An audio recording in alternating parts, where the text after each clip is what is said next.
The influence of social structures on one's actions and lifestyle is commonly seen from the most basic of social structures to those that are complex, such as the monarchical society of Elizabethan England.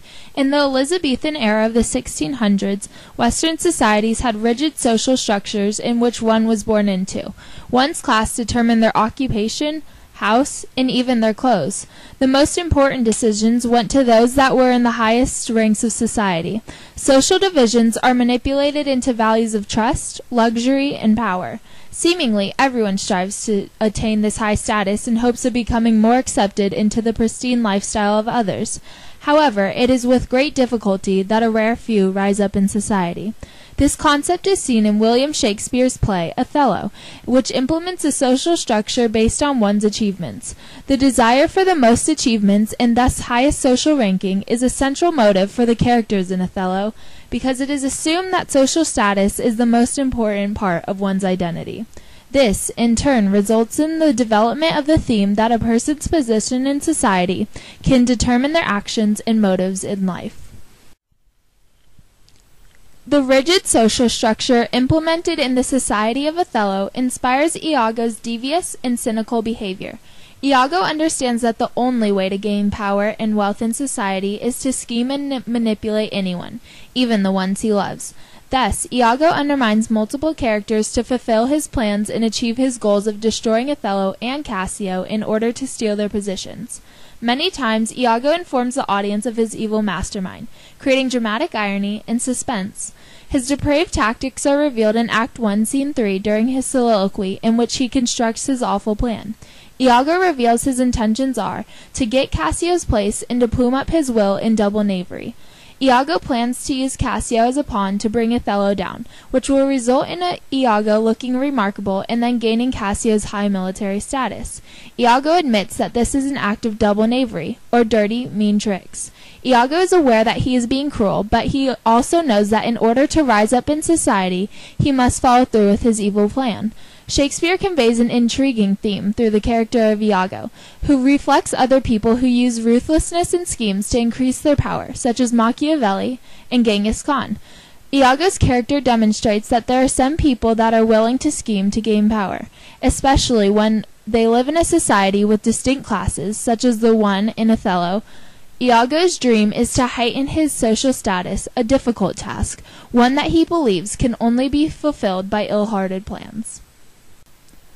The emotional connection the characters have with their social ranking is especially evident in Cassio's reaction to losing his title. Military ranking was directly tied to social status in this era, so when Cassio loses his position in the military after drunkenly attacking Roderigo in Montano, he is crushed and feels as though his identity and soul has been ripped from him. He cries out to Iago that he has lost the immortal part of himself, and what remains is bestial. Cassio reveals that his reputation and ranking are most important in defining his character and are irreplaceable.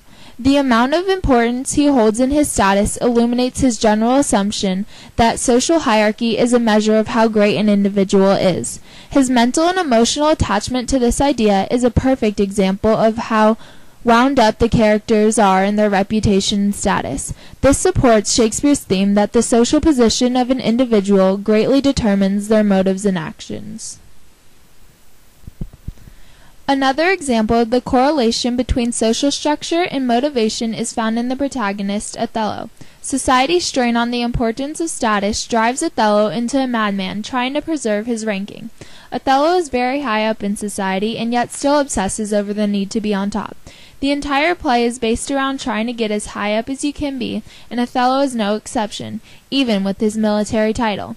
Iago, who suffers due to this order of ranking, tells Othello lies about his wife having philandering ways. Othello's reaction isn't, however, primarily him being a concerned spouse. Although he is worried that his wife Desdemona no longer loves him, he mostly focuses on how this will make his image look and starts to worry about his position in society. He deeply cares about his status, crying out, "Farewell, Othello's occupation's gone." Othello doesn't go to his wife and discuss the assumptions about her. Instead, since he is too afraid to lose his status, he is persuaded by Iago to kill her. Othello thinks that if anyone finds out, he won't be able to look strong anymore due to his lack of being able to control his own wife. Othello's desire to save his social ranking leads him to killing his true love. Throughout the entire book, Othello is motivated by keeping his status, even if it's at the price of losing something else. The rigid social structure of the Elizabethan era creates challenges for those in lower classes who strive for power, and for those in the upper class who struggle to maintain their power. By utilizing one's reputation, a person is able to manipulate their way into higher ranks and further their developments as a powerful and respected official, demonstrated through Iago's character in the play. Through immoral means and definitive intentions, Iago served as an evident example of the difficulties that come with arising in a society in which social rank and status define the lifestyle, power, and voice an individual withheld. Cassio and Othello highlight the challenge to keep your influence and power in society. Shakespeare's play, Othello, exemplifies the struggles social structures create and its impact on all members of society, whether high or low class.